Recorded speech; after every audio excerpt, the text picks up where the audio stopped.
Assalamualaikum warahmatullahi wabarakatuh. Shalom, Om Swastiastu, Namo Buddhaya, salam kebajikan bagi kita semua.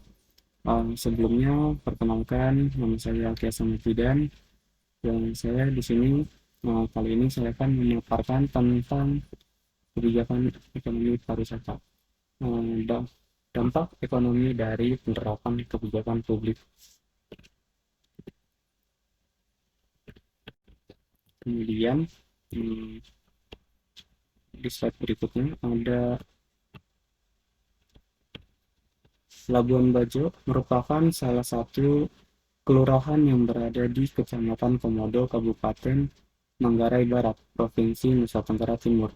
Kelurahan ini digadang-gadang sedang diwacanakan sebagai pengembangan kota wisata Labuan Bajo. Labuan Bajo telah ditetapkan sebagai destinasi wisata super prioritas di Indonesia. Di Labuan Bajo juga terdapat hutan buatan, yakni hutan Solahani. Dan kemudian di sini ada studi kasus destinasi di Desa Wairebo. Ini bisa kita saksikan bersama. Saya mengambil di YouTube.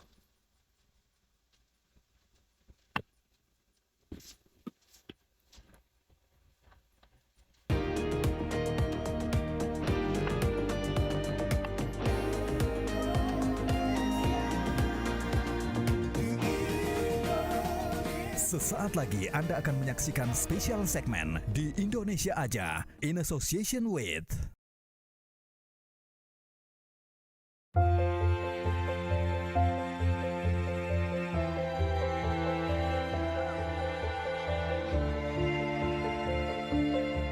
kabut tipis berarak, beradu menyelimuti puncak atap rumah adat nan eksotis. Wairebo, desa di atas awan ini menyimpan segudang kekayaan budaya dan panorama. Begitu agung, selaras dengan kearifan lokal yang lestari.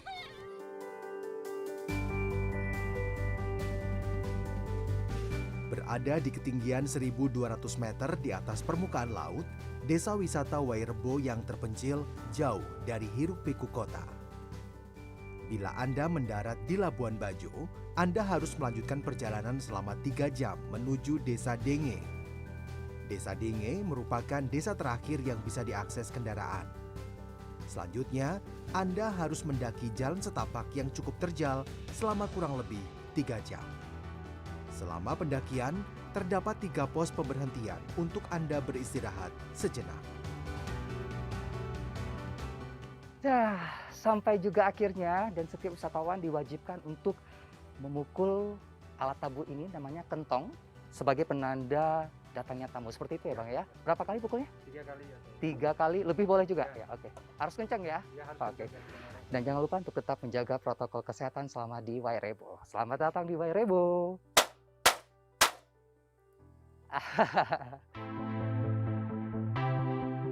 Rasa penat seolah sirna kala kaki saya menapaki desa yang dikelilingi hutan tropis Manggarai Barat yang lebat.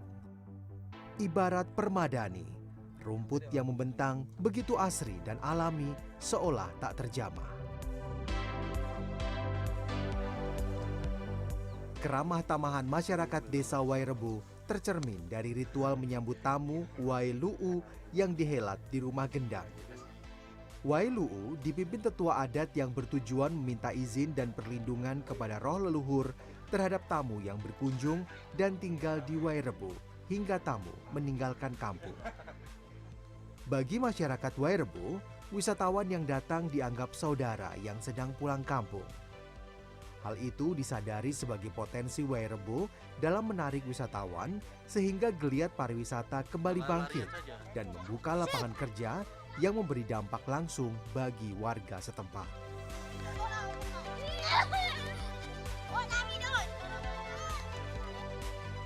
Terdapat 7 rumah baru Niang yang dibuat nenek moyang mereka yang memiliki arti menghormati 7 arah mata angin dari puncak-puncak gunung yang mengelilingi desa Wairebo. Baru Niang berdiri di tanah datar dan dibangun mengelilingi altar yang disebut compang. Compang merupakan titik pusat ketujuh rumah dan dipercaya sebagai bangunan sakral untuk memuji roh leluhur.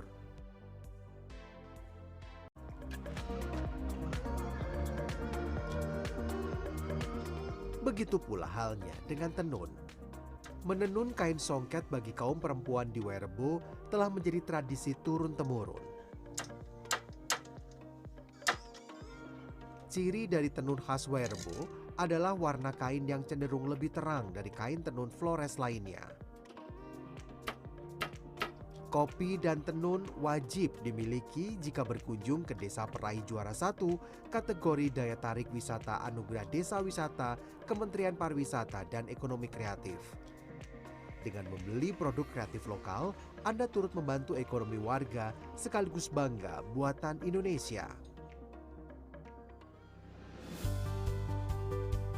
Menteri Pariwisata dan Ekonomi Kreatif Sandiaga Uno pada kunjungannya Desember 2021 lalu menyampaikan rasa takjubnya dengan kampung adat Wairebo.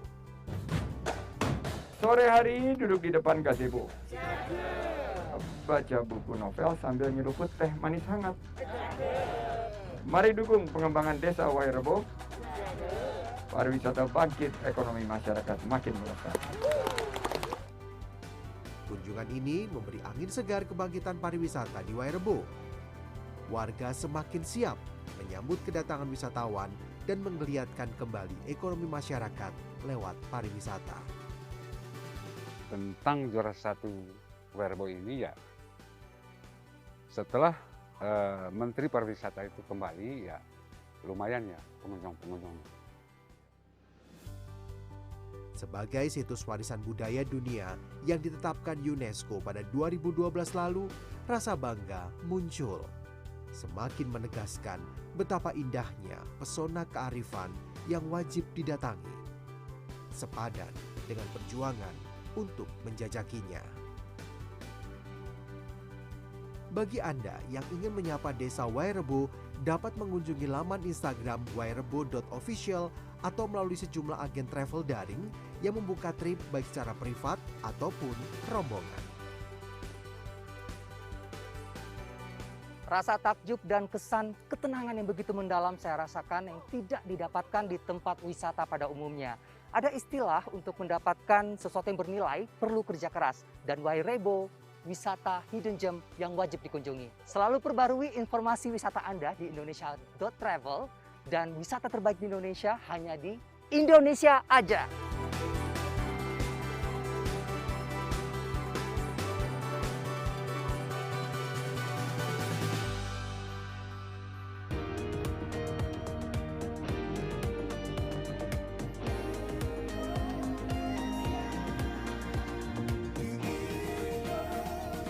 Terima kasih Anda telah menyaksikan spesial segmen di Indonesia Aja in association with. Apakah dampak dari pariwisata terhadap masyarakat? Apakah ada dampaknya? Ada tentunya. Dampak pariwisata pada masyarakat ini, pada rakyat lokal ini, pembahasan ini sangat menarik dan terutama khususnya untuk mahasiswa program pariwisata. Kunjungan wisata atau pariwisata internasional maupun domestik secara langsung maupun tidak langsung pastinya akan memberikan dampak positif dan negatif dalam interaksi antar pengunjung lingkungan dan masyarakat lokal setempat. Bagaimana yang telah kita ketahui bahwasannya pariwisata memiliki dampak atau dapat sosial, budaya, ekonomi, dan lingkungan dalam sebuah sistem interaksi dengan pariwisata. Namun yang paling penting pada pembahasan kali ini adalah bagaimana tindakan pencegahannya yang dapat mengurangi kemungkinan dari dampak negatif pariwisata ini. Dari awal sudah dimulai sejak perencanaan dibuat pariwisata itu sendiri. Kemudian ada 3 teori menurut Richard Over pada tahun 2004. Yang pertama ada alat transportasi, akomodasi, dan meningkatkan pendapatan daerah. Yang pertama itu alat transportasi dan dapat menimbulkan polusi di destinasi pariwisata seperti yang kita ketahui bahwa mobil dan transportasi seperti yang kita ketahui bahwa mobil dan transportasi selalu menghasilkan proporsi gas CO2 yang mencemari udara dan menimbulkan pemanasan global. Nah, pemanasan global warming pada era saat ini sangat diharapkannya menggunakan atau memakai mobil listrik kendaraan listrik. Ini dapat menghentikan pemakaian BBM atau bahan minyak yang tidak dapat diperbarukan. Jadi, kedepannya diharapkan untuk mobil listrik ini akan menjadi tren yang dapat menggantikan BBM. Kemudian yang kedua ada akomodasi seperti bencana alam dan bencana sosial. Pengembangan yang telah kita ketahui dari pengembangan ini pasti akan memperluas dan menimbulkan kerusakan pada ekosistem itu sendiri, yang dapat menyebabkan erosi dan longsor. Dan juga seperti sekarang ini tuh kasusnya itu adalah sampah. Nah, sekarang ini pada hotel-hotel dan restoran isunya sangat mencuat seperti penggunaan dari struktur sedotan yang berbahan plastik, dan banyak sekarang juga restoran yang sudah tidak menggunakan straw lagi, yang sekarang pada menggunakan straw besi dari bambu. Dan juga untuk kantong kresek juga tidak digunakan karena dapat merusak lingkungan. Trash bag yang tidak bisa didaur ulang.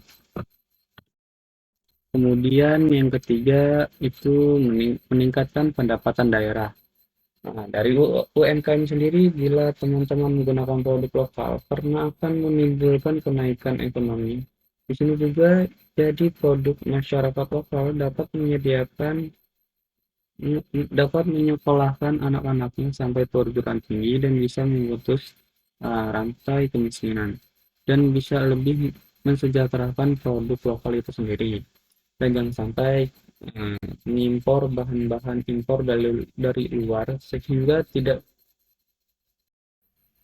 dan kemungkinan besarnya dapat mematikan UMKM yang menyebabkan multi-layer effect segi ekonomi, sosial, dan budaya. Bila teman-teman sebaiknya menggunakan produk lokal ya. Apa saja sih upaya pemerintah untuk mengembangkan sektor pariwisata yang berbasis masyarakat? Salah satu bentuk upaya pemerintah yang disebut dalam Community Based Tourism atau CBT. Jadi, pariwisata itu lebih dikenal dengan istilah Kopdaris atau kelompok sadar wisata. Di mana kelompok sadar wisata ini pemerintah sendiri melalui Kementerian Pariwisata dan Ekonomi Kreatif banyak melakukan pelatihan di desa wisata itu sendiri. Dengan data pada tahun 2012 banyak tersebar sebanyak 569 desa wisata dan terus berkembang pada tahun 2013 menjadi 980 desa wisata dalam pembinaan di Kementerian Pariwisata dan Kreatif. Ini jumlahnya terus berkembang dan kini menjadi salah satu program utama pemerintah yang kini cukup populer ada di Desa Wairebo yang berada di Provinsi Nusa Tenggara Timur itu sendiri. Oke teman-teman, itu saja presentasi kali ini yang bisa saya paparkan.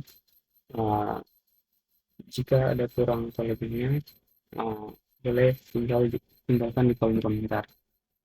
Sekian, terima kasih.